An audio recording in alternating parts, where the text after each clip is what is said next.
కన్నడ అనేది తమిళ్ నుంచి వచ్చింది. Tamil is a mother of all languages including Telugu, Kannada, Malayalam.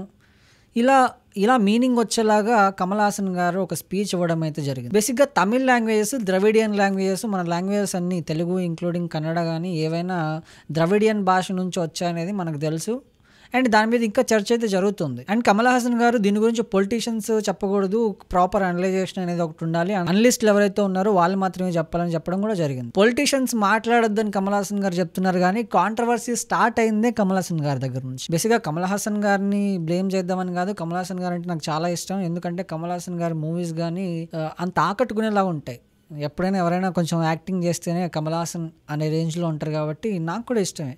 But thing ఏంటంటే, ఇలా ఆయన స్పీచ్ ఇచ్చిన తర్వాత కన్నడ వాళ్ళైతే తీవ్రంగా మండిపడ్డారు. కంపల్సరీ ఆయన సారీ చెప్పాలి, సారీ చెప్తేనే అవుతుంది, లేకపోతే అవ్వదు అన్నట్లు మాట్లాడారు. కానీ కమల్ హాసన్ గారు బహిరంగంగా వచ్చి నేను సారీ చెప్పను, తప్పు చేస్తే సారీ చెప్పాలి, తప్పు చేయకుండా నేను ఎందుకు సారీ చెప్పాలన్నట్లు ఆయన మాట్లాడాడు. ఫస్ట్ ఆయన అక్కడ ఏం మాట్లాడారు, ఎలా స్పీచ్ స్టార్ట్ చేశారు అనే దాని గురించి మనం మాట్లాడదాం. ఉరవే ఉయిరే తమిళే అని స్టార్ట్ చేశాడు ఆయన స్పీచ్. అంటే నా జీవితం తమిళం అన్నట్లు మీనింగ్ వచ్చేలాగా. అండ్ అక్కడ కన్నడ యాక్టర్ కూడా ఉన్నారు, ఆయన చాలా ఫేమస్, అందరికీ తెలుసు. సో ఆయన ఉద్దేశించి, అంటే ఆ యాక్టర్ అక్కడ ఉన్నప్పుడు అన్నాడు కాబట్టి కన్నడ ప్రజల్లో కానీ, కన్నడ రాష్ట్రంలో కానీ, కర్ణాటకలో ఫుల్ దుమారం అయితే నడుస్తుంది. అండ్ సారీ చెప్పాలని వాళ్ళు ఎంత డిమాండ్ చేసినా, ఎన్ని చేసినా మాత్రం కమల్ హాసన్ గారు మాత్రం నేను సారీ అయితే చెప్పాను, నా తప్పు ఉంటేనే చెప్తా, తప్పు లేదు కాబట్టి నేను సారీ చెప్పానని నిక్కచ్చిగా క్లియర్ కట్ గా చెప్తున్నాడు. అండ్ ఇక్కడ సోషల్ జస్టిస్ ఏంటంటే, మామూలుగా మనందరికీ తెలుసు తమిళనాడులో భాషకు సంబంధించి ఎన్ని దుమారాలు జరుగుతాయి, అసలు ఆ సిచ్యువేషన్ ఎలా ఉంటుంది అనేది మనకు తెలుసు. ఫస్ట్ నుంచి అక్కడున్న పొలిటీషియన్స్ స్టార్టింగ్ నుంచి ఆయన అసలు తమిళనాడు పొలిటికల్ ఎంట్రీ దగ్గర నుంచి ఇప్పుడున్న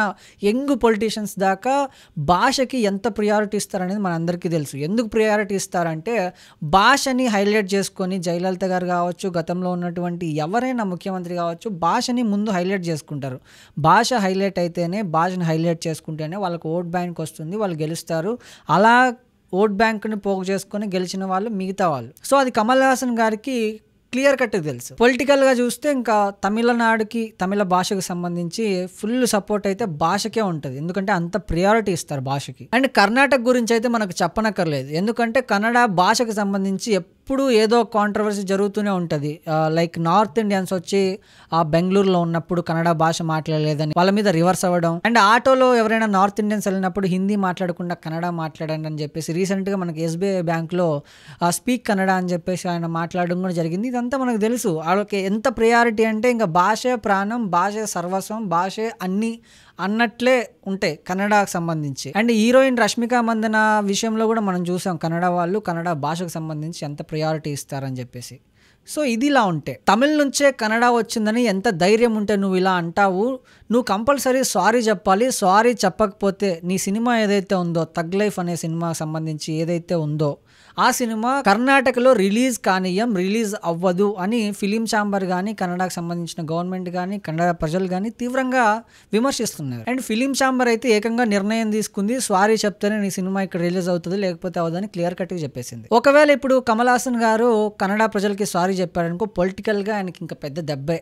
ఎందుకంటే మనం మాట్లాడుకున్నట్లు 100 years నుంచి, అది ఇప్పటి నుంచి ఉన్న ట్రెండ్ కాదు, ఎప్పటి నుంచో ఉన్నది. జయలలిత గారు కావచ్చు, స్టాలిన్ గారు కావచ్చు, ఎంజీఆర్ గారు కావచ్చు, ఇలా ప్రతి ఒక్క పొలిటీషియన్ భాషను అడ్డు పెట్టుకొని, అంటే భాషను అడ్డు పెట్టుకొని అని కాదు కానీ భాషకు సంబంధించిన ప్రియారిటీని ముందుకు తీసుకొచ్చి ప్రజల్లో భాష గురించి మాట్లాడి ఓట్ బ్యాంకుని పోగు చేసుకొని గెలిచిన వాళ్ళు వీళ్ళంతా. అంటే తమిళనాడు పొలిటికల్ లీడర్స్ కానీ, తమిళనాడు ప్రజలు కానీ ఎట్లుంటారంటే, ఇంకా గట్టిగా మాట్లాడితే సాంస్క్రిట్ కంటే ఓల్డ్ లాంగ్వేజే మాది, తమిళే ముందు, తమిళే ముద్దు అన్నట్లే ఉంటుంది మొత్తం. సో ఒకవేళ ఆ కన్నడ హీరో ఎవరైతే ఉన్నారో ఆయన పొజిషన్లో ఏ తెలుగు హీరోనో, మలయాళం హీరోనో ఉండి ఈయన తెలుగు భాషను కానీ, మలయాళం భాషను కానీ ఈ మాట అనుంటే ఇంత దుమారం అయ్యేది కాదు. ఎందుకంటే కన్నడ భాషను అనడం వల్ల కన్నడ భాషకి, కన్నడ ప్రజలకు ఉన్న రిలేషన్షిప్ అలాంటిది అనమాట. ఈ దుమారానికి అంతా కారణం అది. ఇంకా మనం క్లియర్ గా మాట్లాడుకుంటే, జయలలిత కర్ణాటకకు సంబంధించిన ఆమె, కానీ ఆమె భాష తమిళనాడుకి ఇచ్చినటువంటి ప్రియారిటీ కానీ, తమిళ భాషకి ఇచ్చినటువంటి ప్రియారిటీ వల్ల ఆమెని సీఎంని చేసి కూర్చోపెట్టారు. సో ఇంత క్లియర్ కట్ గా ఉంటుంది తమిళనాడులో. ఇప్పుడు పొలిటికల్ వైజ్ గా మనం మాట్లాడుకుంటే, ఒకవేళ డిఎంకే గెలిస్తే కమల్ హాసన్ గారికి రాజ్యసభ సీట్ అయితే కన్ఫర్మ్, ఇదైతే పక్కా. ఇప్పుడు కమల్ హాసన్ గారు తగ్గి ఒకవేళ కన్నడ ప్రజలకి సారీ చెప్తే పొలిటికల్ గా ఈయన ఎదగడం కష్టం. ఎందుకంటే తమిళనాడుకి సంబంధించిన ప్రజలు ఎవరైతే ఉన్నారో లాంగ్వేజ్కి అంత ప్రియారిటీ ఇస్తారు, ఈవెన్ కర్ణాటక వాళ్ళు కూడా ఇస్తారు. బట్ నేను చెప్పినట్టు జయలలిత గారు కానీ వీళ్ళు ఎవరైనా ఓవరాల్ పొలిటీషియన్స్ అంతా భాషను ముందుకు చూపెట్టి ఓట్ బ్యాంక్ని పోజేసుకున్నారు. సో సారీ చెప్పడం అయితే ఇంపాసిబుల్ అనిపిస్తుంది. అండ్ కన్నడ హైకోర్టు కూడా భారీ షాక్ ఇచ్చింది. నువ్వు చేసిన కమెంట్స్ ఏంటి, నువ్వు ఎందుకు క్షమాపణ చెప్పవని నిలదీసింది. సారీ చెప్పాలని ఆదేశించింది. సో ఇక్కడ కోర్ట్ ఆర్డర్ ఏదైతే ఉందో, ఆర్డర్ ఇచ్చిన తర్వాత కూడా తప్పు ఉంటేనే నేను సారీ చెప్తా, తప్పు లేకపోతే నేను సారీ చెప్పను అనే విధంగా కమల్ హాసన్ గారు మాట్లాడడం జరిగింది. కమల్ హాసన్ గారు కూడా బెంగళూరు హైకోర్టును సంప్రదించి అక్కడ ఈయన సినిమా ఏదైతే ఉందో తగ్లేఫ్కి సంబంధించిన సినిమా రిలీజ్ అవ్వాలని చెప్పేసి, రిలీజ్కి ఏ అడ్డంకులు ఉండకూడదు అని చెప్పేసి ఈయన కూడా ఒక ఫిర్యాదు అయితే చేయడం జరిగింది. బట్ కోర్టు క్షమాపణ చెప్పమన్నా కూడా కమల్ హాసన్ గారు ఎందుకు క్షమాపణ చెప్పట్లేదు, క్షమాపణ చెప్తాడా చెప్పరా అనే ఉత్కంఠ అయితే తీవ్రంగా నెలకొంది. కాబట్టి అసలు క్షమాపణ చెప్తే ఏమవుతుంది, చెప్పకపోతే ఏమవుతుంది అనే విషయాలన్నీ మనకి తెలుసు. ఒకవేళ చెప్పకపోతే కర్ణాటకలో ఈయన సినిమా రిలీజ్ అవ్వదు. ఫైనల్గా కర్ణాటక కోర్టు రియాక్ట్ అయిన తర్వాత అయినా కమల్ హాసన్ గారు సారీ చెప్తారా, లేకపోతే ఇదొక కన్క్లూజన్ వస్తుందా రాదా అనేది చూడాలి మరి ఏమవుతుందని చెప్పేసి.